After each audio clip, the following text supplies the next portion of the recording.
Hello and welcome to an Academy Studio Rise. My name is Pratik Nayak and I welcome you all along with my team for the UPSC Civil Service Preparation on the largest YouTube channel that is the Academy Studio Rise. नमस्कार दोस्तों, मेरा नाम प्रतीक नायक है। आपका स्वागत है Unacademy studio rise की channel के ऊपर। हम लोग डिस्कस कर रहे थे एनसीईआरटी के टॉपिक्स इंक्लूडिंग करंट अफेयर्स को, और वही सीरीज को कंटिन्यू कराते हुए मैं आप सबके सामने फिर से हाजिर हूँ to discuss about the NCERT topics once again. हम लोग फिर से एनसीईआरटी के टॉपिक्स को शुरू कर रहे हैं। हमने स्टैंडर्ड 6 की एनसीईआरटी को शुरू किया था। आवर पास्ट 1 नाम की जो बुक है उसको हमने पढ़ना शुरू किया था, और उसी के ही कंटिन्यूएशन में we'll be discussing about the chapter number 11 that is known as New Empires and Kingdoms. मेरे बारे में मैंने आपको ऑलरेडी बता दिया है कि मैं किस तरह से आपको तैयारी करा रहा हूँ। आप लोगों का काफ़ी ओवरवेलमिंग रिस्पांस है। Thank you very much for your response as well. हमको काफ़ी मोटिवेशन मिल जाता है आप लोग के द्वारा, क्योंकि आप जिस तरह से हमको मोटिवेट करते हो, we feel that it is good, और हम लोग आपके लिए अच्छी क्वालिटी का कंटेंट लेके आएंगे।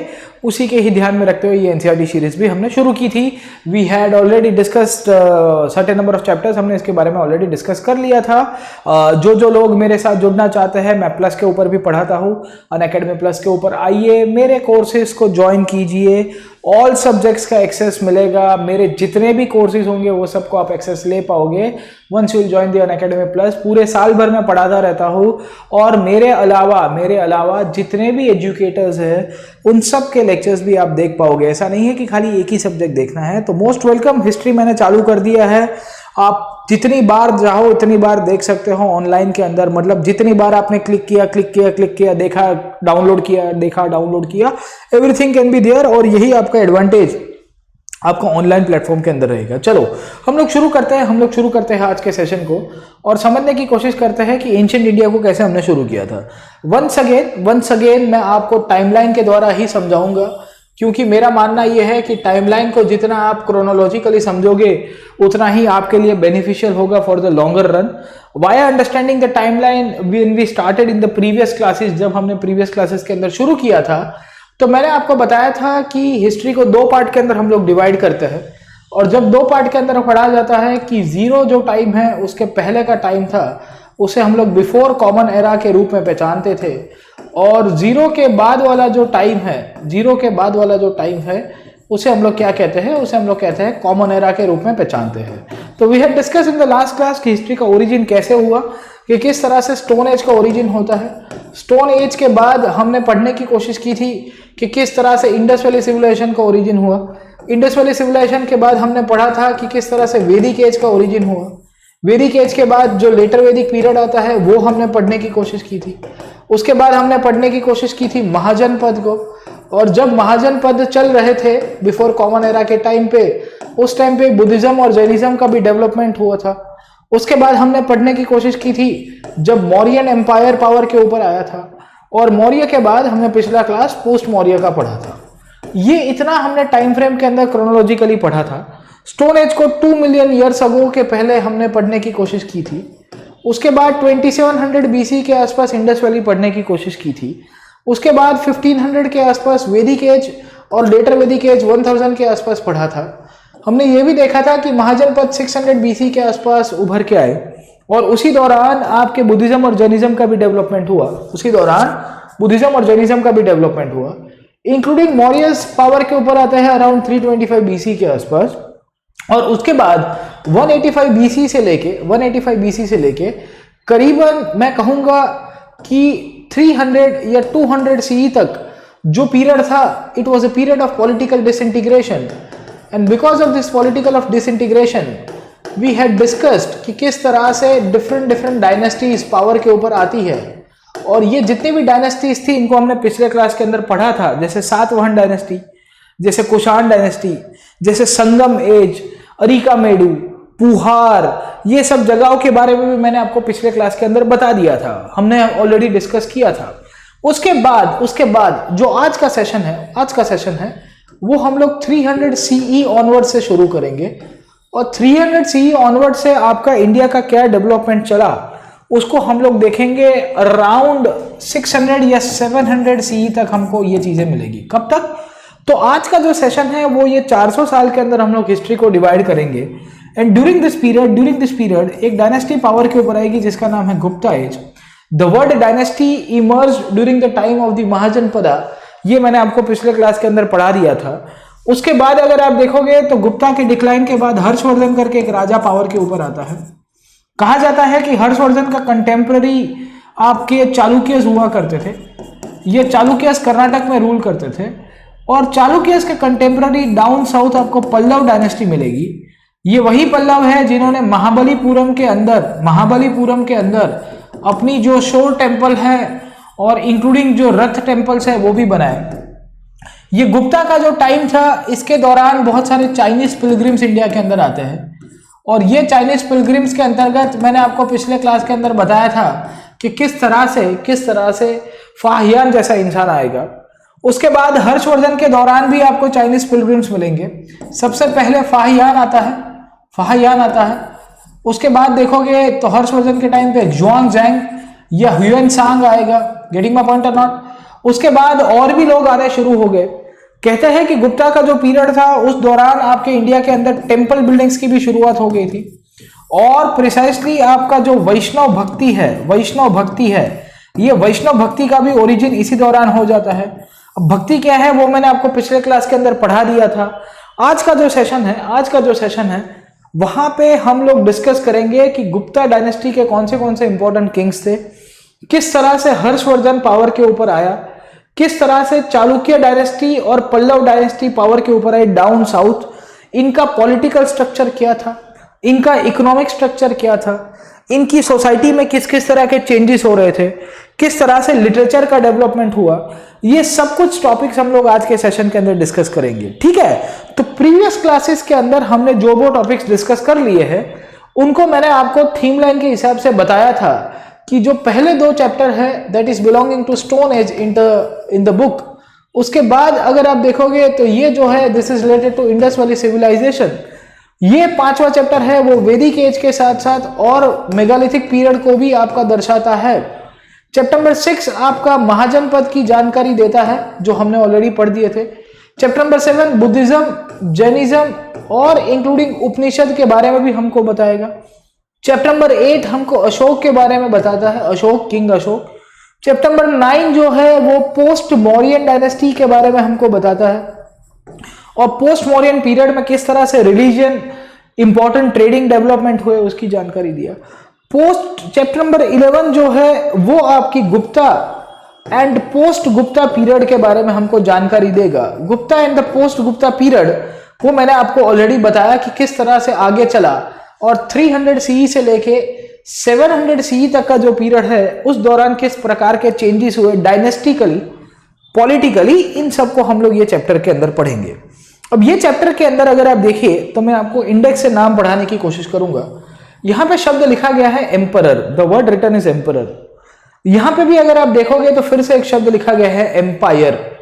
Nowhere in the index the word emperor and empire is used other than chapter number 8 and chapter number 11। मतलब ये हुआ कि चैप्टर नंबर 8 पॉलिटिकल सिग्निफिकेंट है क्योंकि वहां पे एम्परर मतलब जो राजा था वो कौन था, अशोक। यहां पे भी एम्पायर बना है मतलब कोई महान और बहुत ही शक्तिशाली किंग होगा। There might be a certain king जिसने फिर से अपना एम्पायर बना है और दिखाई है new empires and kingdoms.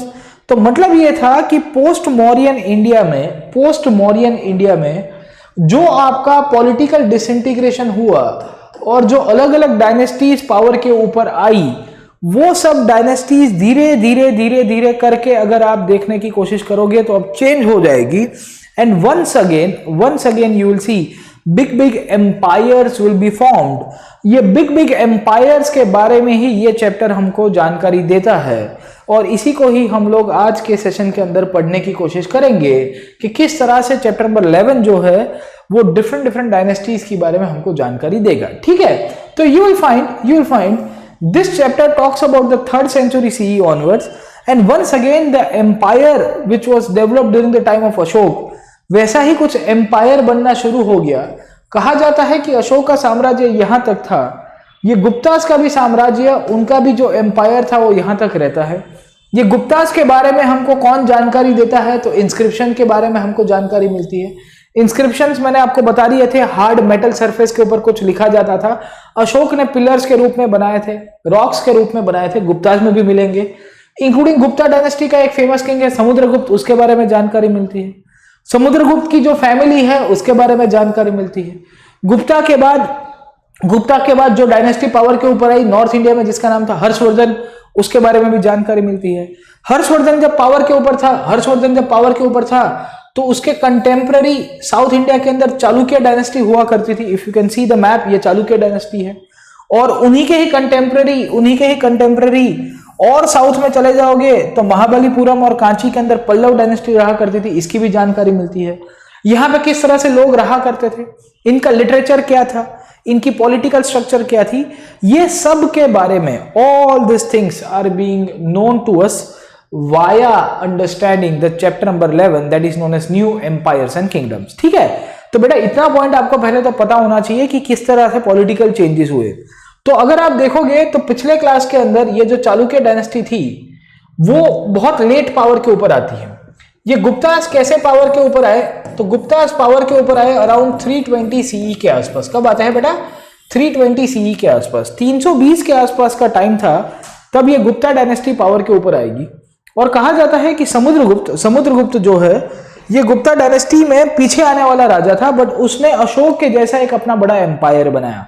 Samudragupta काफी बाद में आता है पावर के ऊपर, बट उसने इनफैक्ट अशोक के जैसा एक बड़ा एम्पायर बनाने की कोशिश की और इसी के कारण इसको हम लोग एम्पायर के रूप में पहचानते हैं। तो मैंने पिछले क्लास के अंदर किस तरह से पॉलिटिकल चेंजेस हुए वो मैंने आपको बता दिया था। इंडो ग्रीक्स, कुशान, शाक, ये सब डायनेस्टी आई। उसके बाद आपकी गुप्ता डायनेस्टी पावर के ऊपर आई, जो हम लोग आज के क्लास के अंदर पढ़ेंगे। उसके साथ साथ मैंने आपको बताया था कि साउथ के अंदर आपकी पल्लव एंड चालुक्य डायनेस्टी आज के टाइम के ऊपर कैसे पावर के ऊपर है, उसको भी पढ़ेंगे हम लोग, और किस तरह से पॉलिटिकल डेवलपमेंट हुआ वो भी देखेंगे। पिछले क्लास में हमने वहां तक पढ़ा था कि किस तरह से बुद्धिज्म का डेवलपमेंट हुआ और बुद्धिज्म में Mahayana form of Buddhism develop हुआ। जो महायान में बुद्ध को भगवान माना गया, बुद्ध की मूर्तियां बनती है, बुद्ध के अलग अलग स्कल्पचर्स बनने शुरू हो गए, इंक्लूडिंग भक्ति मूवमेंट बनता है, वैष्णव संप्रदाय उभर के आया, the Vaishnav sect. And because of the origin of the Vaishnav sect you will realise कि अलग अलग प्रकार के भगवान के स्कल्पचर्स बनने भी शुरू हो गए। भक्ति को लास्ट क्लास के अंदर हमने पढ़ लिया था, तो हम लोग आज भक्ति को अंदर नहीं जाएंगे। मैंने आपको भक्ति के बारे में बता दिया था कि किस तरह से इंडिविजुअल अपने आप को समर्पित कर देता है। ये सब कुछ चीजें आपको भक्ति के अंदर मिलती रहेगी। इंक्लूडिंग भक्ति ने लिटरेचर के ऊपर बहुत बड़ा कंट्रीब्यूशन किया और बहुत सारे भक्ति सेंट्स उभर के आए। उनमें से एक भक्ति सेंट हुआ करते थे अप्पार ने शिवजी का अपना पूरा का पूरा लाइफ समर्पित कर दिया। इंक्लूडिंग किसी ने विष्णु को पूजा, किसी ने शिव को पूजा, किसी ने कृष्ण को पूजा, अलग अलग रूप में सबको पूजा गया। ये सब भक्ति मूवमेंट के दौरान हमने पढ़ा था। अब नेक्स्ट चलते हैं कि गुप्ता एज और पोस्ट गुप्ता एज के बारे में हमको किसने बताया। तो Gupta age and post Gupta age के बारे में हमको कोई एक चीज जानकारी देता है, उसका नाम है प्रशस्ति। क्या नाम है? प्रशस्ति। प्रशस्ति का मतलब क्या हुआ? तो it is a form of inscription only. Inscription मैंने आपको पिछले क्लास के अंदर बताया था कि इंस्क्रिप्शन एक ऐसा स्टोन का सरफेस है जहां पे कुछ चीजें लिखी जाती थी। स्टोन का एक सरफेस है जहां पे कुछ चीजें लिखी जाती थी। इंस्क्रिप्शन जो है वो स्टोन के रूप में था। ये प्रशस्ति है, ये स्टोन के रूप में और मेटल के रूप में आपको मिलेगी। और कहा जाता है कि एक संस्कृत शब्द है जहां से ये जो प्रशस्ति नाम का जो शब्द है वो उभर के आया। और कहते हैं कि ये गुप्तास के बारे में कोई एक चीज हमको सबसे ज्यादा जानकारी देता है, वो है प्रयाग प्रशस्ति। वो क्या है? प्रयाग प्रशस्ति। प्रयाग या उसी को ही पहले के टाइम के अंदर हम लोग प्रयागराज आज की तारीख के अंदर कहते हैं, या उसको पहले के टाइम के अंदर इलाहाबाद कहा जाता था, अभी रिसेंटली नेम चेंज किया है। वहां पे अशोक का एक पिलर था। कहते हैं कि अशोक का जो पिलर था वो पिलर के ऊपर कुछ बहुत सारी चीजें लिखी गई थी। और वो लिखी हुई चीजों के आधार के ऊपर जब हिस्टोरियंस ने उसको पढ़ना शुरू किया तो हमको एक डायनेस्टी के बारे में पता चला। और वो डायनेस्टी का मोस्ट इंपॉर्टेंट किंग जो था, जिसका नाम था समुद्रगुप्त, उसके बारे में भी जानकारी मिलती है। तो प्रयाग प्रशस्ति, the inscription which is located in Prayag gives us the detail about the Samudragupta And this Samudragupta, how he used to run the administration, this Samudragupta, how he conquered the areas, this Samudragupta, how he came to power, who were the family members, ये सब कुछ चीजें हमको प्रयाग प्रशस्ति के द्वारा ही पता चलेगी। अब प्रयाग प्रशस्ति लिखी किसने थी, तो एनसीईआरटी हमको ये बताता है कि प्रयाग प्रशस्ति लिखने वाला जो इंसान था उसका नाम था हरिसेन।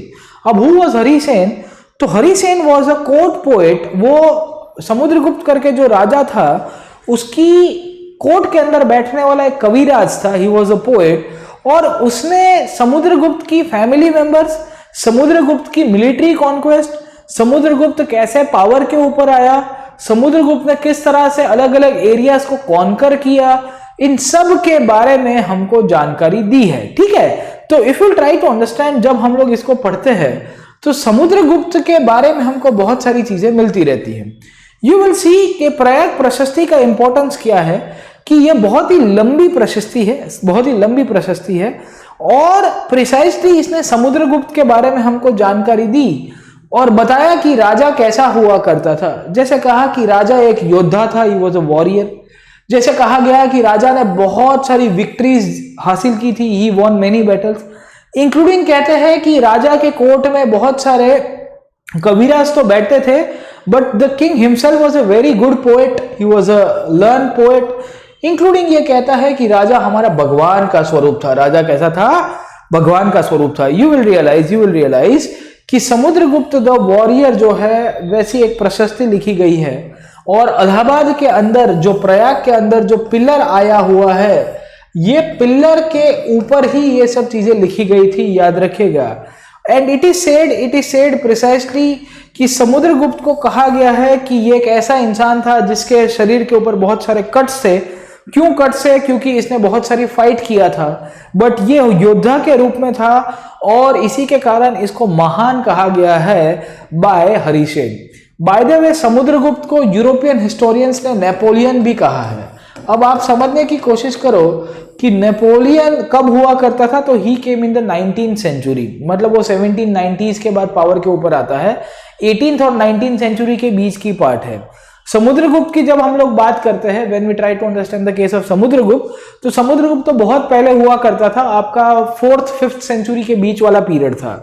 तो Samudragupta should be given the title of European Samudragupta, but Napoleon of India कहा गया है समुद्रगुप्त को by the European historians like VA. Smith. तो इस तरह की चीजें भी फालतू चीजें आपको मिलती रहेगी।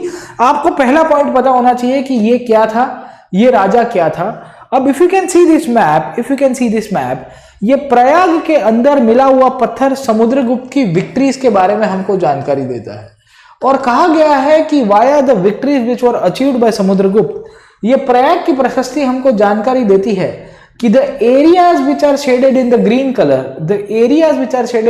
कलर, ये ऐसे एरियाज हुआ करते थे जहां पे precisely, if you try to understand, Samudragupta ने पावर को कैप्चर किया था और वहां तक उसका साम्राज्य चलता था। इंक्लूडिंग ये कह रहा है कि आपका जो पर्पल एंड ब्लू कलर वाला एरिया है, वहां पे भी समुद्रगुप्त का पावर चलता था। इसके साथ साथ समुद्रगुप्त ने ये जितने भी रीजन्स थे वहां पे अलग अलग प्रकार की पॉलिसीज को अडॉप्ट किया था। अलग अलग प्रकार की पॉलिसीज को अडॉप्ट करने का मतलब ये है कि पहले जब अशोक राजा के रूप में था, when Ashok was there as a king, जब अशोक राजा के रूप में था, तो अशोक ने क्या किया था, if you are aware, Ashok ने डायरेक्टली एरिया को कैप्चर किया था। समुद्रगुप्त के दौरान हमको पता चलता है कि अशोक के जैसे एरिया को डायरेक्टली कैप्चर नहीं किया जाता है, बट समुद्रगुप्त के दौरान हमको पता चला कि ये जो ग्रीन कलर का जो सरफेस है, जो ग्रीन कलर का जो एरिया है, वो एरिया के ऊपर समुद्रगुप्त ने डायरेक्ट रूल किया था। ये चीज हमको प्रयाग प्रशस्ति कहती है। अब ग्रीन कलर का एरिया मतलब कौन से एरिया, तो area of Prayag, area of Pataliputra, Nalanda and Kannauj. Kannauj in fact used to be the major centre for the Gupta kings. Kannauj के अंदर गुप्ता का डायरेक्टली रूल चलता था। समुद्रगुप्त का दूसरा पावर कहां था, तो प्रयाग प्रशस्ति ने कहा, प्रयाग के ऊपर जो पिलर मिला है उसी ने हमको जानकारी दिया कि समुद्रगुप्त का जो पावर था वो साउथ के अंदर भी था, और साउथ के लिए उसने एक शब्द यूज किया है दक्षिण पथ। उसने कहा कि साउथ इंडिया के अंदर जो राजा थे, जो 12 राजा थे, देयर वर 12 किंग्स, उनके जो कैपिटल है वो इस साइड के कहीं पे आया करते थे। And it is said precisely कि समुद्रगुप्त ने इनको हरा दिया बैटल के अंदर, फिर उनको कहा कि आपको मेरे अंडर में रहना है। ये राजा लोग ने भी समुद्रगुप्त को कहा कि जहापना तुसी ग्रेट हो तो आपको कबूल करो, हम आपके अंदर रहने के लिए तैयार है। इस तरह से समुद्रगुप्त के बारे में अलग अलग पॉलिसीज की जानकारी मिली।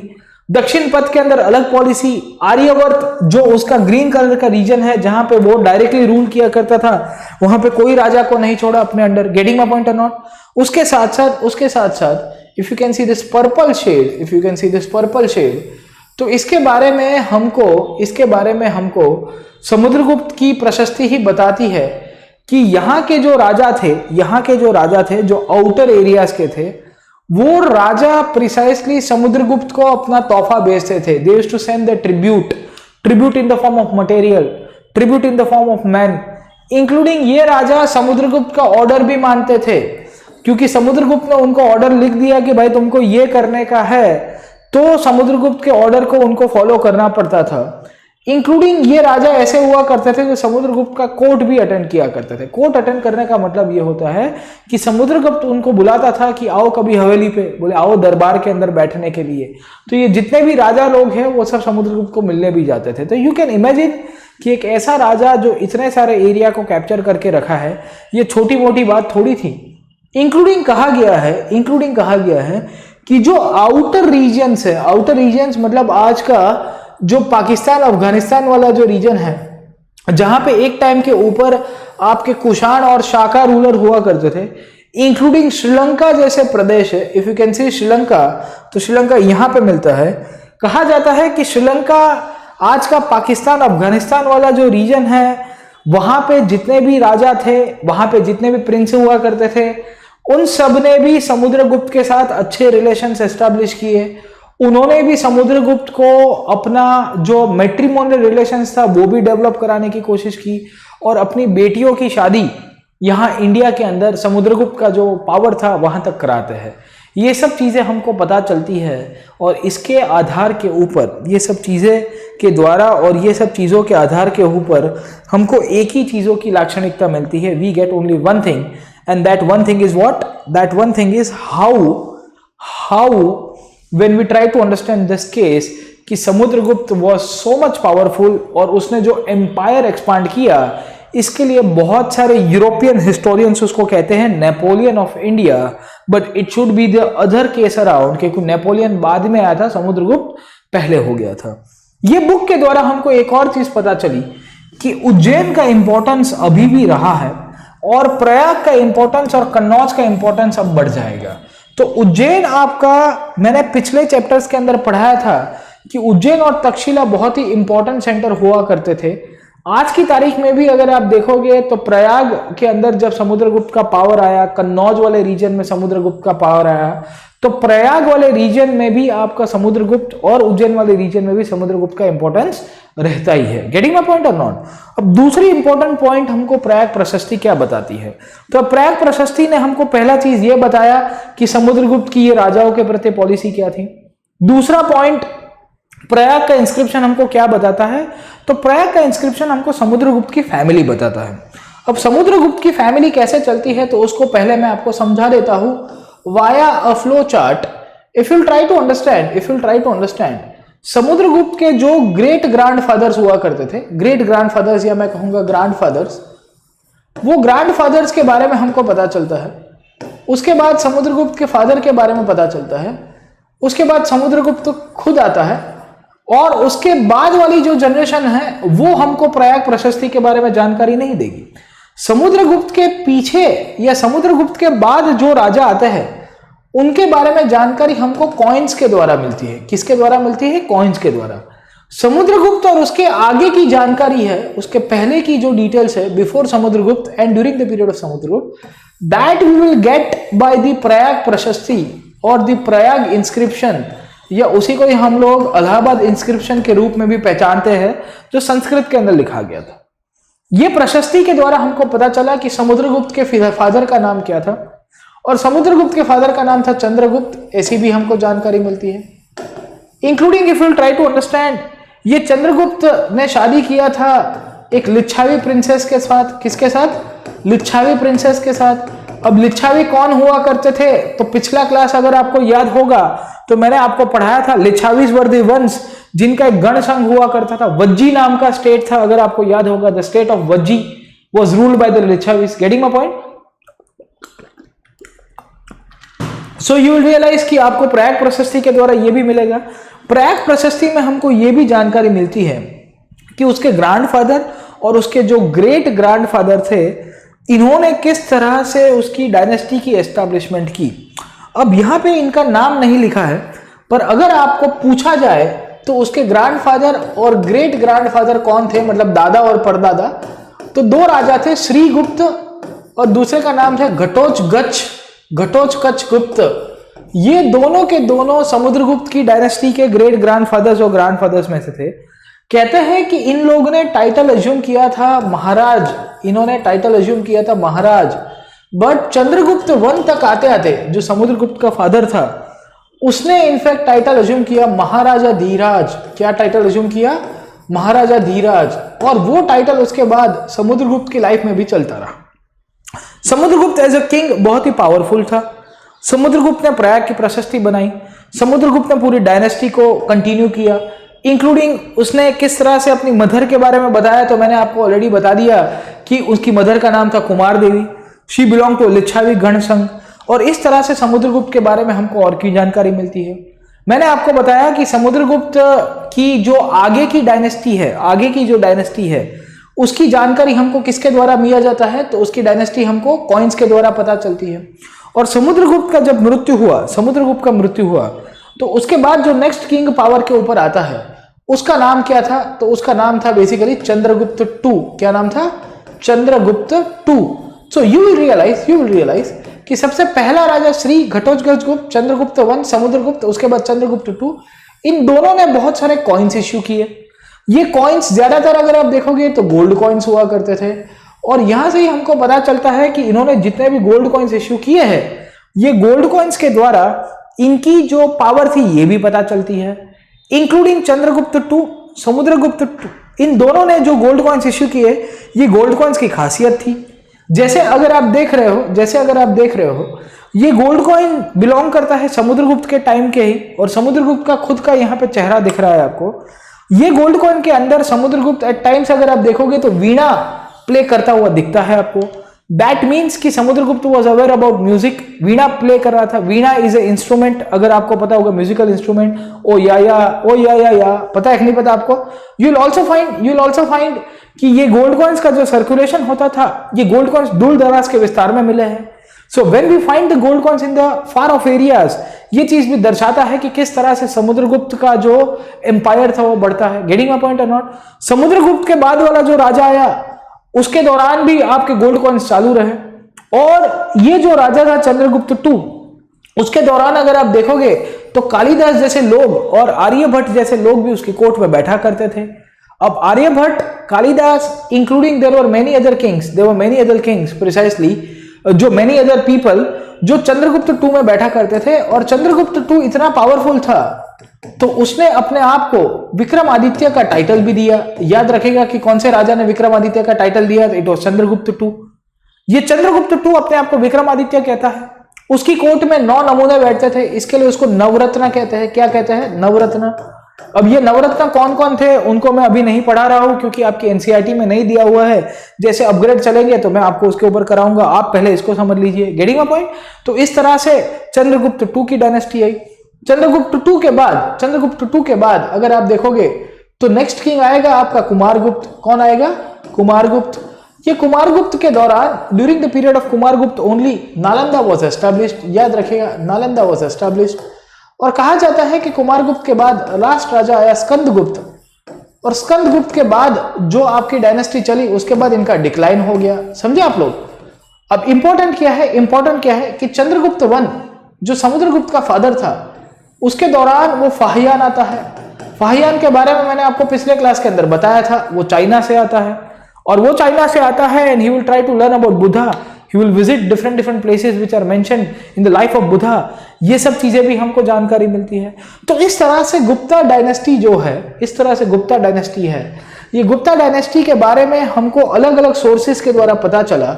अगर आपको गुप्ता के बारे में पूछेगा कि what are the sources of the Gupta dynasty, तो 3-4 पॉइंट याद रखेगा। एक तो आपको इलाहाबाद के अंदर जो पिलर मिला है, इलाहाबाद पिलर, ये पिलर बनाया था अशोक ने, ये पिलर बनाया था अशोक ने। अशोक तो अपना नाम लिख के चला गया था, उसके नीचे समुद्रगुप्त ने अपना नाम लिख दिया। समझे कि नहीं समझे? पिलर बनाया था अशोक ने, but it is more popular with respect to Samudragupta. उसी तौर के ऊपर जो गोल्ड कॉइन्स मिले, वो गोल्ड कॉइन्स के द्वारा भी इनकी कंडीशन पता चली। इंक्लूडिंग गुप्ता के बारे में याद रखेगा, हमको लिटरेचर भी बहुत सारी चीजें बताता है। लिटरेचर क्यों बताता है? क्योंकि मैंने आपको पिछले क्लास के अंदर भी बताया था कि इंडिया में जो भक्ति मूवमेंट का ओरिजिन हुआ था, और उस दौरान जो भक्ति लिटरेचर लिखा जाता था, वहां पे भी कहीं ना कहीं राजाओं के बारे में लिख दिया जाता था। इंक्लूडिंग बहुत सारे किंग ऐसे भी हुआ करते थे जिन्होंने अपने कोर्ट के अंदर लिटरेचर या लिखने वाले जो साहित्यकार थे उनको आश्रय दिया। Kalidasa was one such person who will write about the king as well. तो अभी मैं आऊंगा थोड़ी देर के बाद कि कालिदास ने किस किस चीजों के बारे में हमको गुप्ता डायनेस्टी के बारे में बताया। ठीक है, तो आपको गुप्तास के बारे में पता होना चाहिए कि जब हम लोग गुप्तास की बात करते हैं, जब हम लोग गुप्ता डायनेस्टी के बारे में पढ़ते हैं, तो उनकी डायनेस्टी के जो 4-5 इंपॉर्टेंट किंग है, श्रीगुप्त, घटोत्कच गुप्त, जो नहीं लिखा है पर तो भी मैं आपको बुक के अंदर नहीं दिया तो भी बता रहा हूं आपको। Chandragupta one, the father of Samudragupta, married Kumara Devi, Lichchhavi princess. Samudragupta Napoleon उसको कहते हैं। उसके बाद देखिएगा तो कुमार गुप्त आएगा, चंद्रगुप्त 2 आएगा। चंद्रगुप्त 2 को हम लोग क्या कहते हैं? विक्रमादित्य। उसके बाद कुमार गुप्त आएगा, कुमार गुप्त नालंदा बनाता है, और उसके बाद आएगा स्कंदगुप्त। ठीक है, तो यू विल फाइंड कि इतने 5-6 किंग थे जो इंपॉर्टेंट गुप्ता डायनेस्टी के थे। ये किंग के कोर्ट के अंदर मैंने आपको बता दिया, चंद्रगुप्त कोर्ट के अंदर 9 रत्न बैठते थे, और 9 रत्न में से एक था आपका कालिदास। कालिदास के बारे में अगर आपको जानकारी होगी तो इन्होंने संस्कृत लिटरेचर और संस्कृत साहित्य के ऊपर बहुत बड़ा कंट्रीब्यूशन दिया है। तो इनके ऊपर आऊंगा अभी थोड़ी देर के बाद। कालिदास के ऊपर हम लोग डिस्कस करते हैं। पहले बात को आगे चलाते हैं कि आफ्टर गुप्तास क्या हुआ। अब क्या हुआ कि गुप्ता का डिक्लाइन हो गया। क्यों डिक्लाइन हुआ? क्योंकि भारत के ऊपर फॉरेन के ऊपर इन्वेजन होता है। कहां से? फॉरेन से इन्वेजन होता है। कौन आता है? तो याद रखिएगा, द हुण people will be invading over India. और जब हुण लोग भारत के ऊपर इन्वेड करते हैं, उसके बाद गुप्तास का डिक्लाइन हो जाता है। गुप्तास का डिक्लाइन हुआ तो छोटे आपके प्रिंसली स्टेट से वो डेवलप हुए।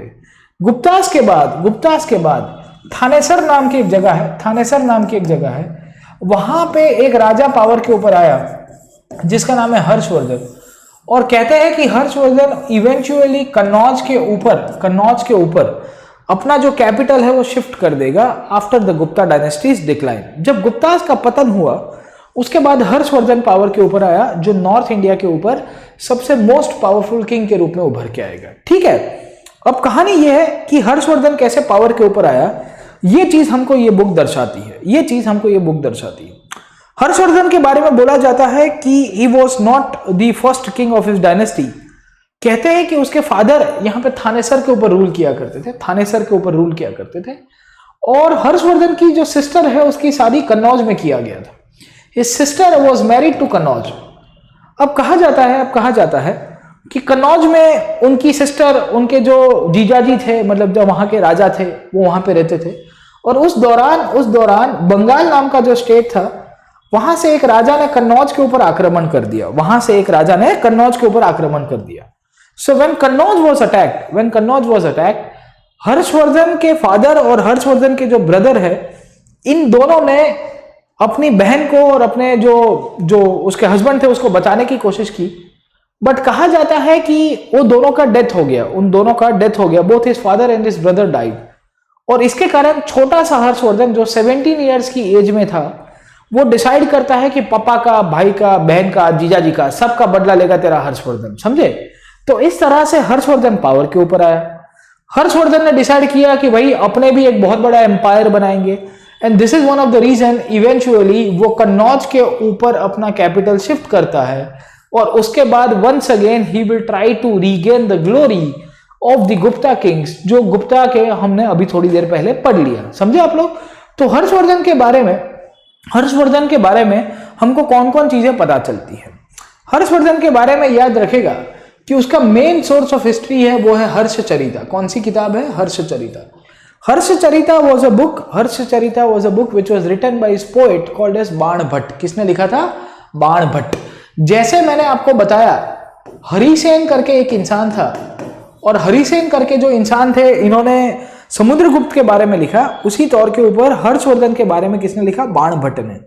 बाण Bhatt wrote a book called as Harshacharita, और ये बुक के द्वारा, based on that book, we are able to understand what was the story of Harshavardhan, how he came to power.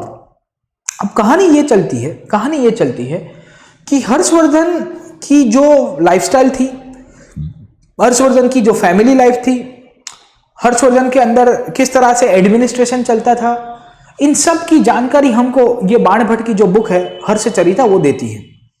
Including Harshvardhan के दौरान ही आपका एक और चाइनीज ट्रैवलर ह्यूएन सांग इंडिया के अंदर आता है, जिसे हम लोग ह्युआंग ज़ैंग भी कहते हैं। मैंने आपको अभी थोड़ी देर पहले बताया कि हर्षवर्धन के दौरान जब वो कन्नौज के अंदर पावर को कैप्चर करेगा by defeating the kings of Bengal, उसके बाद eventually you will see Nalanda को भी वो पेट्रोनाइज करता है। नालंदा एक ऐसी यूनिवर्सिटी हुआ करती थी जो मैंने आपको ऑलरेडी बता दिया कि कुमारगुप्त नाम का जो गुप्ता डायनेस्टी का जो किंग था वो बना चुका है, और कहा जाता है ह्यूएन सांग नालंदा के अंदर भी जाएगा। ह्यूएन सांग की एक किताब हुआ करती थी सी यू की, अगर आपको जानकारी होगी तो ये जो सी यू की करके जो किताब है, ये किताब के द्वारा based on that book we are able to understand the story of Harshavardhana as well. कहते हैं कि हर्षवर्धन बहुत ही एम्बिशियस किंग था, उसकी आर्मी भी काफी बड़ी हुआ करती थी, और हर्षवर्धन ने डिसाइड किया कि भाई अपने भी इंडिया के अंदर बहुत बड़ा एम्पायर क्रिएट करेंगे। On one fine day Harshavardhana thought of expanding to the southern part of the country, और वो जब नर्मदा नदी को क्रॉस कर रहा होता है, उस दौरान साउथ इंडिया का एक राजा था जो चालुक्य डायनेस्टी से बिलोंग करता था। वो राजा का नाम था पुलकेशिन II। क्या नाम था? पुलकेशिन II। ये जो चालुक्य नाम का जो डायनेस्टी का राजा था, उसने हर्षवर्धन को नर्मदा के किनारे के ऊपर, based on the river Narmada, a battle took place between Harshvardhan and Pulkeshin II, and it is said कि eventually जो चालुक्य डायनेस्टी का राजा था पुलकेशिन II, वो हर्षवर्धन को डिफीट कर देगा, हर्षवर्धन हार जाएगा, और जब हर्षवर्धन हार जाता है उसके बाद उसका डिक्लाइन हो जाता है। ये चीज हमको एनसीईआरटी बताती है। ठीक है, तो इतना पॉइंट आपको हर्षवर्धन के बारे में और गुप्ता डायनेस्टी के बारे में पता होना चाहिए। मैंने आपको हर्षवर्धन जब पावर के ऊपर आया तो मैंने आपको बताया कि गुप्तास जो थे वो गुप्तास 300 CE के बाद पावर के ऊपर आए। Guptas will come to power and they will stay to power up till 550, वो 550 तक रहते हैं। हर्षवर्धन करीबन 600 से लेके 645 तक पावर के ऊपर आता है। कब आता है? 600 से लेके 645। इसी के लिए एनसीईआरटी के अंदर अगर आप देखोगे तो लिखा गया है 1400 ईयर्स अगो। एनसीईआरटी में क्या लिखा गया है? हर्षवर्धन 1400 ईयर्स अगो के पहले पावर के ऊपर आया। ठीक है, तो इतना पॉइंट हर्षवर्धन के बारे में आपको यह पता होना चाहिए। दूसरा इंपॉर्टेंट पॉइंट हर्षवर्धन के बारे में मैंने आपको नालंदा की बात की। अब नालंदा की स्थापना, नालंदा की एस्टैब्लिशमेंट किसने किया था? तो मैंने आपको बता दिया कुमारगुप्त ने किया था। बट ह्यूएन सांग जब नालंदा के अंदर आया, जो चाइना से आता है, और ह्यूएन सांग कौन से रास्ते के ऊपर आया था? तो मैंने आपको बता दिया था कि Hiuen Tsang came via land route and he will go via land route. उसके पहले आपका फाहियान था जो गुप्ता एज के दौरान आया। तो Fa Hien came via land route, Fa Hien आता तो जमीन के रास्ते से है, but he will try to go via the sea route, और वो जब सी रूट से जाने की कोशिश करता है तो समुद्र में तूफान आ जाता है, and later on because of a stormy condition उसको अपना वो है ना सामान भी फेंक देना पड़ा था, जो मैंने आपको पिछले क्लास के अंदर पढ़ा दिया था। यू विल रियलाइज जब हम लोग हर्षवर्धन की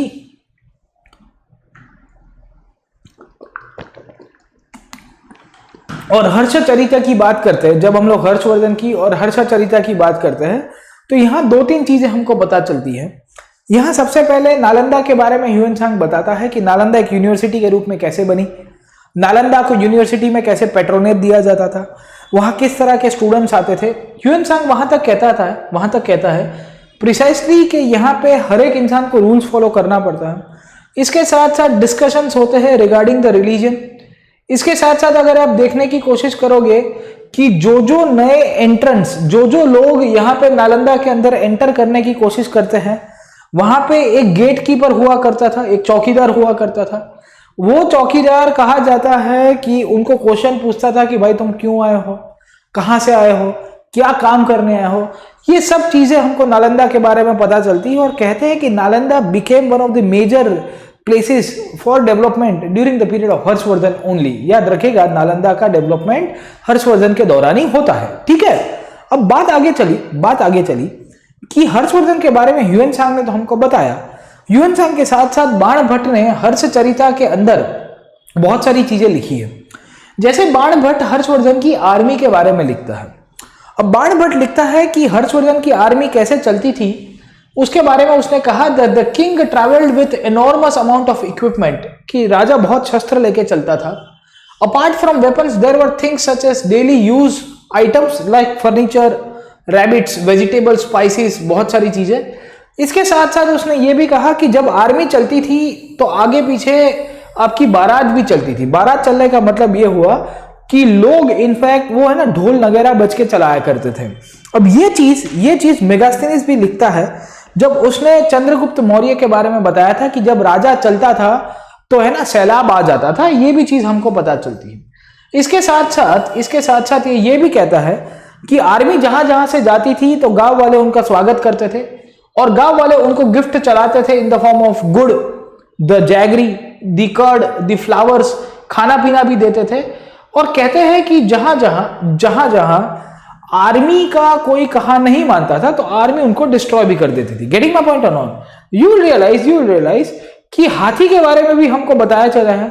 इसके साथ साथ कहा गया है कि किस तरह से कि जब हर्षवर्धन की सेना चलती थी तो इतना तूफान लाती थी, तो बाणभट्ट कहता है कि the whole world was swallowed up in the dust, मतलब इतना बड़ा कारवां चलता था।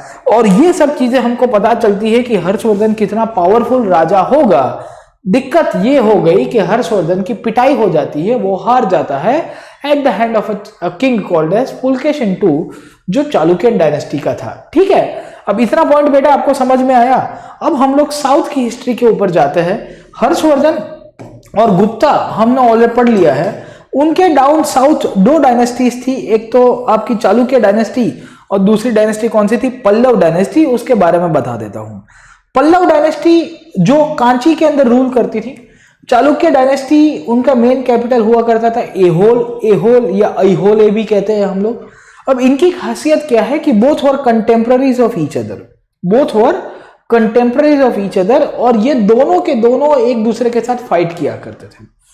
उनके दौरान हर्षवर्धन नॉर्थ में राजा था और हर्षवर्धन ने जब साउथ में आने की कोशिश की तो यहां का जो साउथ का राजा था हर्षवर्धन को नर्मदा नदी के किनारे उसको हरा देता है। ठीक है, तो कभी कभी आपको क्वेश्चन पूछता है कि भाई नर्मदा का क्या सिग्निफिकेंस रहा है हिस्ट्री के अंदर, तो पता होना चाहिए कि हर्षवर्धन को डिफीट किया जाता है by south Indian king called as the Pulakeshin II।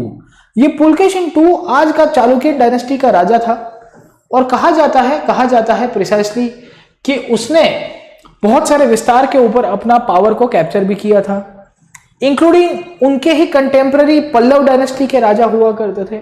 और पल्लव डायनेस्टी कांची और कावेरी का जो डेल्टा वाला रीजन है वहां पे उन्होंने अपना डायनेस्टी बनाया था। पुलकेशिन की जो डायनेस्टी थी वो एहोले के अंदर थी, चालुक्य के अंदर, and which was located around the Raichur Doab. Raichur Doab कौन से रीजन में आता है? तो याद रखिएगा कृष्ण एंड तुंगभद्रा के रूप में। गेटिंग माय पॉइंट और नॉट? और इनका जो कैपिटल था वो इनका कैपिटल अगर आप देखोगे तो दैट वाज एहोल, जो मैंने आपको ऑलरेडी बता दिया है कि उसका एहोल नाम का कैपिटल। अब इंपॉर्टेंस ये है कि ये दोनों जगह के ऊपर इन दोनों की टेरिटोरियल कॉन्फ्लिक्ट चलती रहती थी। ये बुक हमको इसके बारे में ही जानकारी देता है। ये बुक के अंदर एनसीईआरटी के अंदर हमको पुलकेशिन II के बारे में जानकारी मिली और पुलकेशिन II जो चालुक्य डायनेस्टी का राजा था वो साउथ का एकमेव one and the only powerful king कैसे बना उसके बारे में जानकारी देता है। कहा जाता है कि पुलकेशिन II के बारे में भी एक प्रशस्ति मिली, जैसे हमको समुद्रगुप्त की मिली। समुद्रगुप्त की प्रशस्ति हमको प्रयाग के अंदर मिलती है। पुलकेशिन II की जो प्रशस्ति है वो एहोल के अंदर ही मिलती है। We found in Aihole only. Aihole मतलब मैंने आपको जगह बताई वो। और कहते हैं कि ये प्रशस्ति लिखने वाला इंसान रवि कीर्ति था। जैसे हर्षवर्धन के बारे में लिखा बाणभट्ट ने, जैसे समुद्रगुप्त के बारे में लिखा हरिसेन ने, उसी तौर के ऊपर रवि कीर्ति ने एहोल नाम की जगह के ऊपर एक प्रशस्ति लिखा। अब कहा जाता है कि ये प्रशस्ति के अंदर भी पुलकेशिन II की जो फैमिली है और उसकी जीनोलॉजी है उसके बारे में हमको जानकारी मिली। हमको ये बुक के द्वारा पता चला कि पुलकेशिन II जो है वो डायरेक्टली राजा नहीं बनता है, उसके पहले उसके किंग हुआ करते थे, उसके अंकल, और कहा जाता है कि उसके अंकल को खत्म करने के बाद, उनका डेथ होने के बाद इवेंचुअली पुलकेशिन II पावर के ऊपर आया। ये वही पुलकेशिन है जो हर्षवर्धन को हरा देगा, ये वही पुलकेशिन है जो कांची के ऊपर भी अटैक करेगा, ये वही पुलकेशिन है जो कोस्टल एरियाज को भी कवर करने की कोशिश करता है। तो यू कैन इमेजिन कि ये जो पुलकेशिन है, जो चालुक्य डायनेस्टी का राजा है, ये कितना पावरफुल किंग हुआ करता था। उसने हर्षवर्धन की पिटाई की, उसने साउथ के अंदर पल्लव की पिटाई की, including the eastern and the western coast, ये दोनों रीजन है, ईस्ट एंड वेस्ट कोस्ट, ये दोनों को भी इसने कैप्चर किया। ये सब चीजें हमको समझाती है कि ये राजा कितना पावरफुल हुआ करता था। याद रखिएगा कि एक कहानी है जहां पे जब वो हर्षवर्धन को हराता है, पुलकेशिन II जब हर्षवर्धन को हराता है, तो एक कहानी के द्वारा हमको उसके बारे में पता चलता है। जनरली एक कविराज इसके बारे में लिखते हैं, एक पोएट इसके बारे में लिखते हैं। पोएट्स लोग कभी कभी सार्केज्म में भी लिखते हैं और कहते हैं कि after the defeat of Harshavardhan, Harsha was no longer Harsha was no longer Harsha. अब if you try to understand, ये हर्ष का मतलब होता है हैप्पीनेस। अगर आपको संस्कृत का शब्द पता है, तो संस्कृत में हम लोग कहते हैं कि मैं बहुत हर्षित इंसान हूं, मैं बहुत हैप्पी इंसान हूं, मैं बहुत खुश इंसान हूं। तो यहां पे भी हर्षवर्धन की जब पिटाई की गई by the hands of Pulakeshin, तो यहां पे भी यही चीज लिखी गई और यही चीज बोली गई कि हर्षवर्धन अब खुश नहीं है। क्यों खुश नहीं है? क्योंकि भाई साहब को हार गया है, हर्षवर्धन की हार हो जाती है at the hands of Pulakeshin II। ये भी हमको यहां पे मिलता है। ये पुलकेशिन II हर्षवर्धन को तो हराएगा, प्रयाग के अंदर जो प्रशस्ति है, प्रयाग कहां, आपकी एहोले की जो प्रशस्ति है, ये एहोले की प्रशस्ति हमको इसकी भी जानकारी देता है। द एहोले प्रशस्ति also gives the information that Pulakeshin II attacked the area of Kanchi, और कांची के अंदर जो पल्लव डायनेस्टी के राजा थे वो सबके सब लोग दीवार के पीछे छुप गए थे। समझे कि नहीं समझे? ये सब चीजें हमको बताती है कि किस तरह से इंडिया के अंदर जो साउथ में आफ्टर गुप्ता जो डायनेस्टीज पावर के ऊपर आई वो कितनी पावरफुल थी, उसमें पुलकेशिन II कितना इंपॉर्टेंट था। ये पुलकेशिन II साउथ में टेंपल्स भी बनाएगा, एहोल के अंदर वो केव आर्किटेक्चर की शुरुआत भी करता है। ये केव आर्किटेक्चर कैसे हुआ करता था, उसको किस हिसाब से बनाया जाता है, उसको मैं नेक्स्ट क्लास के अंदर पढ़ाऊंगा, जो आर्ट एंड कल्चर का ही एक पूरा टॉपिक है आपका। बट कहते हैं कि साउथ में दो डायनेस्टीज पावर के ऊपर आई during the time and after the decline of Harshavardhan. वो थी आपकी एक पुलकेशिन II की चालुक्य डायनेस्टी, दूसरी थी पल्लव डायनेस्टी। अब क्या हुआ कि पुलकेशिन II का जब डेथ हो गया, उसके बाद चालुक्य डायनेस्टी थोड़ी कमजोर हो गई, इट बिकेम वेरी वीक। उसी तौर के ऊपर आपकी जो पल्लव डायनेस्टी थी वो भी थोड़ी कमजोर हो जाती है। एंड लेटर ऑन ये जो रीजन है अराउंड 9th सेंचुरी के आसपास का जो पीरियड है, इस दौरान during this period you will see the Rashtrakuta dynasty will come to power. कौन सी dynasty? Rashtrakuta dynasty will come to power. The Chalukyas will be replaced by the Rashtrakuta dynasty. इसको मैं अभी नहीं करा रहा हूं, इसको मैं स्टैंडर्ड 7th की जो एनसीईआरटी है उसके अंदर कराऊंगा, क्योंकि ये उसी का ही पार्ट है। उसी दौर के ऊपर आपकी जो पल्लव डायनेस्टी जो कांची के ऊपर रूल किया करते थे, उनका भी डिक्लाइन हो जाता है। और कहते हैं कि ये पल्लव डायनेस्टी का जब डिक्लाइन हुआ, when the decline of the Pallava dynasty took place, तो उनके बाद यहां पे चोला डायनेस्टी पावर के ऊपर आई। पल्लव डायनेस्टी में सबसे आखिर का राजा था जिसका नाम था अपराजित, बट कहते हैं कि अपराजित का पराजय हो गया, he got defeated. Getting my point? तो ये दोनों पॉइंट आपको पता होने चाहिए और इस तरह से आपकी पॉलिटिकल हिस्ट्री कंप्लीट होती है। अब ये बुक के द्वारा एनसीईआरटी और आपकी जो प्रशस्ति है उसके द्वारा ये जो साउथ के किंगडम्स थे, ये जो साउथ के किंगडम्स थे चालुक्य और पल्लव के, इन्होंने किस तरह से अपनी पॉलिटिकल स्ट्रक्चर को चलाया था इसकी भी जानकारी दी। हमको पता चला कि जो पल्लव राजा थे कहां पे रूल करते थे? Pallava used to rule from a place called as Kanchi. उन्होंने बहुत सारी लोकल असेंबलीज को बढ़ावा दिया था और कहा जाता है कि एक बॉडी उभर के आई जिसका नाम था सभा। ये सभा के अंदर ब्राह्मण लोगों को जो लैंड दी जाती थी, द ब्राह्मण कम्युनिटी जिनको लैंड दी जाती थी, इसके बारे में जानकारी मिलती है। इंक्लूडिंग कहा जाता है कि आपके जितने भी विलेजेस थे, वो विलेजेस के अंदर एक असेंबली चलती थी जिसे हम लोग ना सभा कहते हैं, और वो असेंबली डिसाइड करती थी कि किस तरह से आपका विलेज का गवर्नेंस चलेगा, विलेज के अंदर इरिगेशन कौन करेगा, किस प्रकार के एग्रीकल्चर बनाए जाएंगे, किस प्रकार के रास्ते बनाए जाएंगे, इंक्लूडिंग टेम्पल्स। वी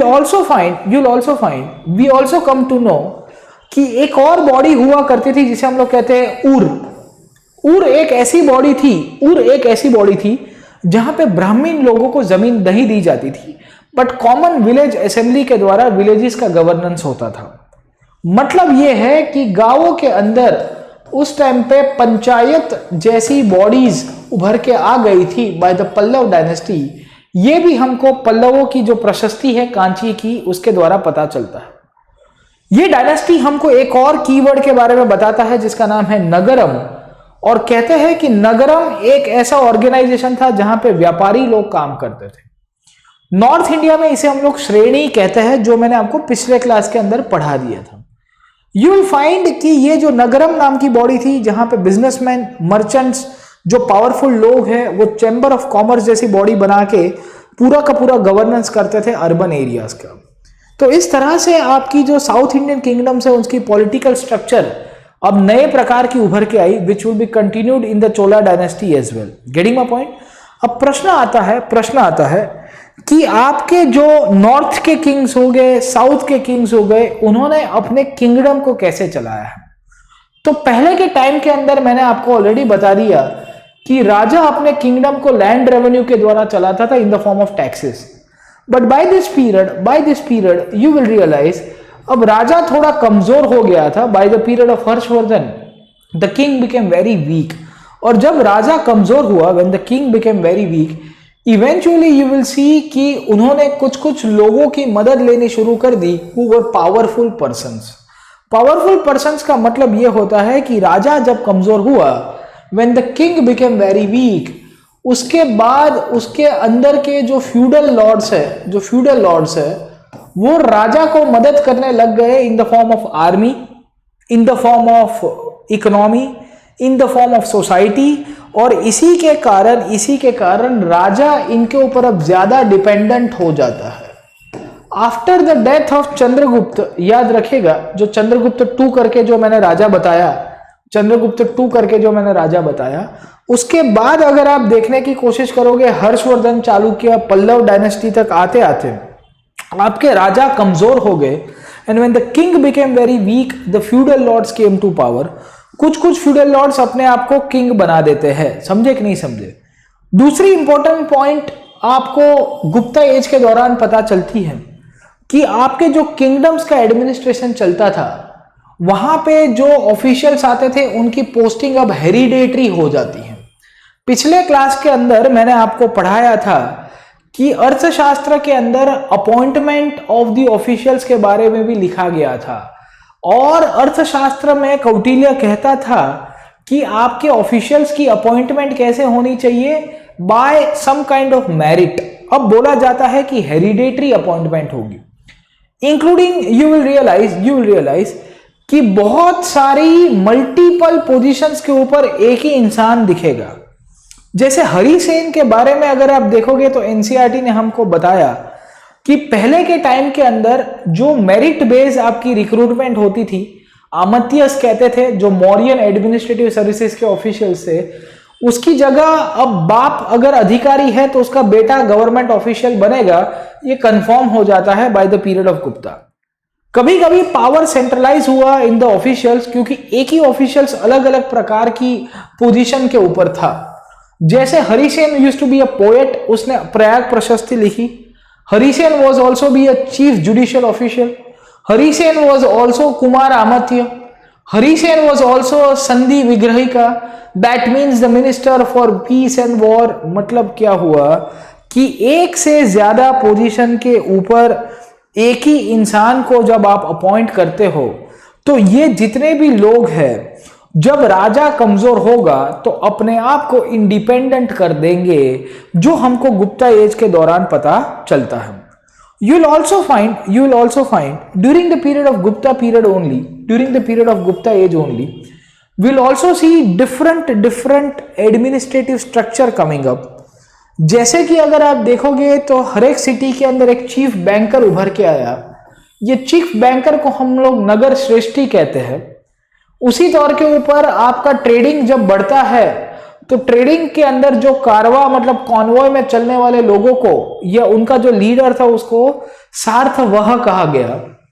उसी तौर के ऊपर जो क्राफ्टमैन थे, क्राफ्टमैन के लिए कहा गया प्रिसाइसली प्रथम कुली का, जो चीफ क्राफ्टमैन था, जो ट्रेड आपकी क्राफ्ट बनाता था, इंक्लूडिंग जो लोग लिखने का काम करते थे, उनको कायस्थ कहा गया। आज की तारीख में भी आपको ये शब्द मिलेगा इन द सोसाइटी। ये सब चीजें भी हमको गुप्ता के दौरान और गुप्ता की जो किंगडम थी उसके बारे में पता चलता है। दिक्कत ये हो गई कि आपके जो अधिकारी राजा के नीचे आए, वो धीरे धीरे अपने आप को इंडिपेंडेंट कर देंगे जब राजा आपका कमजोर हो जाएगा। अब राजा कमजोर क्यों हुआ? तो उसके पीछे की कारण यह है कि इनिशियली राजा के पास आर्मी बहुत बड़ी थी, but over a period of time राजा की रेवेन्यू कम हो गई, आर्मी भी कम हो गई। राजा को पैसा देना भी नहीं था। अब राजा के पास पैसे देने की कंडीशन नहीं थी, इसी के कारण राजा ने इन सब को लैंड ग्रांट्स देना शुरू किया। ये लैंड ग्रांट्स देने वाले जो ऑफिशियल्स थे उन्हें हम लोग कहते हैं सामंत। ये सामंत को ही अंग्रेजी के अंदर हम लोग कहते हैं द फ्यूडल लॉर्ड्स। और कहा जाता है कि ये फ्यूडल लॉर्ड्स ने राजा के लिए फाइट करना शुरू किया, और कहते हैं कि the king who became very week, उसके बाद उसके जितने भी फ्यूडल लॉर्ड्स थे, वो फ्यूडल लॉर्ड्स अपने आप को इंडिपेंडेंट कर देंगे। हर्षवर्धन एक ऐसा ही फ्यूडल लॉर्ड था ऑफ द गुप्ता डायनेस्टी। उसके जो फादर थे Prabhakar Vardhan, he was also a Samant of the Gupta Kings only। तो ये चीज दर्शाती है कि लेटर गुप्ता किंग्स तक आते आते आपकी आर्मी वीक हो गई, आपकी मिलिट्री वीक हो गई, आपने फ्यूडल सिस्टम को ओरिजिन कर दिया, एंड धीरे धीरे आपकी जो बड़े बड़े एम्पायर्स है वो टूट जाएंगे, और इस तरह से आपके पॉलिटिकल ट्रांजिशन हुए। ये एनसीईआरटी के लास्ट पार्ट के अंदर हमको पता चलता है कि गुप्ता, हर्षवर्धन, चालुक्य और पल्लव डायनेस्टी के दौरान, ये 4 डायनेस्टी के दौरान किस तरह से अलग अलग किंगडम्स के अंदर लोग रहते थे। अब लोगों के बारे में जानकारी हमको कोई कॉइन्स के द्वारा या प्रशस्ति के द्वारा नहीं मिलेगी, बट लोगों के बारे में जानकारी हमको कालिदास जैसा लोग बताता है। Kalidasa used to stay in the court of Chandragupta II, वो हमको बताता है कि किस तरह से यहाँ पे ऑर्डिनरी पीपल रहा करते थे। और कालिदास ने जो लिटरेचर लिखा है उसके बारे में हमको पता चलता है कि उस टाइम पे 2 लैंग्वेजेस का यूज होता था। Sanskrit was spoken by the people of the higher classes including the king and the Brahmins. Prakrit was being basically spoken by the women members, और उसकी जितने भी नाटक थे उसमें इसी प्रकार का लिटरेचर का उसने यूज किया है, ड्यूअल लाइफ्स का। इंक्लूडिंग कालिदास की एक फेमस, अगर आपने देखा होगा, एक नाटक है जिसे हम लोग कहते हैं अभिज्ञान शकुंतलम। और Abhijnana Shakuntalam, if you are aware, is a love story between Dushyant and Shakuntala. ये दुष्यंत और शकुंतला की जो लव स्टोरी है, वहां पे precisely if you try to understand, एक मछली के जो व्यापारी है या एक मछीमार है उसकी जानकारी हमको मिलती है, जहां पे मछली एक रिंग को खा जाती है, जो एक हाथ के ऊपर रिंग होती है। आप एनसीईआरटी के अंदर पढ़ोगे तो आपको बहुत सारी चीजें मिलेगी। और कहते हैं कि उसमें जो एक फिशरमैन था उसकी हालत क्या हो गई। इंक्लूडिंग ये अभिज्ञान शकुंतलम ही है जिसके ऊपर से पेंटिंग बनाया गया था। ये पेंटिंग राजा रवि वर्मा साहब ने बनाया था। और कहते हैं कि ये जो लेडी है Shakuntala, she is waiting for the king Dushyanta to come and meet her. तो ये इतना इंपॉर्टेंट लिटरेचर था, ये भी आपको उस दौरान उभर के आया। इंक्लूडिंग फाहियान हमको सोसाइटी के बारे में बताता है। फाहियान मैंने आपको बताया था कि लैंड रूट से आएगा, सी रूट से जाएगा। फाहियान कहते हैं कि कुछ लोग समाज के अंदर अनटचेबल्स के रूप में ट्रीट किए जाते थे, उनको सोसाइटी एक्सेप्ट नहीं किया करती थी, उनको सोसाइटी के बाहर रखा जाता था, इंक्लूडिंग उनके साथ टचिंग ना हो उसका भी ध्यान रखा जाता था। ये सब चीजें भी हमको गुप्ताज के बारे में फाहियान के द्वारा पता चलती है। सो यू विल सी कि ये जो चैप्टर है उसमें कॉमन मैन, राजा, रियासतें, आर्मी कैसे चलती है वो भी हमको बताया। और जब ये सब चीजें चल रही थी तो उस दौरान इस्लाम का ओरिजिन हो गया था। इस्लाम का ओरिजिन 7th सेंचुरी में हुआ, 6th 7th सेंचुरी में सऊदी अरेबिया में। और कहते हैं कि इस्लाम का झंडा लेके बहुत सारे लोग इंडिया के तरफ आएंगे। And sometime during 712 CE you will realise Muhammad bin Qasim will come to India, और वो सिंध के अंदर आता है। ये भी चीजें हमको ये चैप्टर के द्वारा पता चली, किस तरह से इस्लाम का ओरिजिन हुआ, किस तरह से प्रॉफेट मोहम्मद को गॉड का संदेशा मिला, अल्लाह का संदेशा मिला, और उसके बाद उन्होंने इस्लाम का जो विचार है वो देने के लिए आगे आगे लोगों को समझाया। और धीरे धीरे धीरे हम लोग अब मिडीवल इंडिया की तरफ चले जाएंगे, अर्ली मिडीवल इंडिया की तरफ चले जाएंगे, जो हम लोग नेक्स्ट क्लासेस के अंदर डिस्कस करेंगे। ये चैप्टर के अंदर आपको हर्षवर्धन, चालुक्य, पल्लव और गुप्ता डायनेस्टी की कॉमन लाइफस्टाइल, फॉरेन लोग कितने आए उसके बारे में मिलता है। इतनी चीजें आप पढ़िएगा, बुक के अंदर आप देखिएगा। आपको ये सेशन कैसा लगा please like, share and subscribe to this platform, हमको बताइएगा। जो लोग यहाँ पे हमारे साथ जुड़ना चाहते हैं, I welcome you to join on the plus close, और PN लाइव नाम का कोड यूज कीजिएगा। अनअकैडमी प्लस के ऊपर आपको डेफिनेटली 10% डिस्काउंट भी मिल जाएगा। कैसे यूज करना है मैंने आपको समझा दिया है। ऐप स्टोर के ऊपर जाइए, ऑनलाइन प्लेटफॉर्म्स के ऊपर जाइए। 40,000 इज 1 ईयर का फी, 10% आपको डायरेक्टली डिस्काउंट मिलेगा if you use my code PN live. 36,000 में आपको कंप्लीट कर देगा। याद रखिएगा 2 इयर्स का कोर्स है 64,000 का। PN लाइव यूज किया तो उसमें भी 10% मिलेगा। फीडबैक फॉर्म आपको डिस्क्रिप्शन बॉक्स में मिलेगा, please click on the feedback form. हमको बताइए कि आपको ये सेशन कैसा लगा। PDF भी आपको वहां पे ही अवेलेबल है। तो जो स्टूडेंट्स की क्वेरी है कि सर PDF चाहिए, it is available in the description box, link मिल जाएगी। पढ़ते रहिएगा। नेक्स्ट क्लास के अंदर चैप्टर नंबर 12 के ऊपर डिस्कस करेंगे। Thank you very much. जय हिंद। Like, share and subscribe. Thank you.